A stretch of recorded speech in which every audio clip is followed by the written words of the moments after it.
भाजपाचे माजी खासदार रणजितसिंह नाईक निंबाळकर यांचा माळशिरस तालुक्यात राजकीय स्टंट। माढा लोकसभा मतदारसंघाचे माजी खासदार रणजितसिंह नाईक निंबाळकर यांचा राजकीय स्टंट माळशिरस तालुका जिरवणार। माळशिरस तालुक्यामध्ये विकासाचं राजकारण करत असताना एकीकडे सत्ताधारी मोहिते पाटील व विरोधक म्हणून माळशिरस तालुक्यामध्ये भारतीय जनता पार्टी सक्रियपणे काम करते।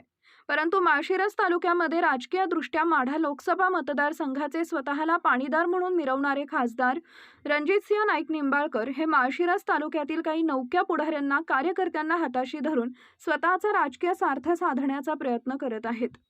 परंतु माळशिरस तालुक्यातील मोहिते पाटील यांचे राजकीय धुरा सांभाळत असलेले माढा लोकसभा मतदारसंघाचे खासदार धैर्यशील मोहिते पाटील हे नक्कीच रणजितसिंह नाईक निंबाळकर यांचा राजकीय स्टंट जिरवून टाकतील अशी चर्चा राजकीय वर्तुळात सुरू झाली आहे।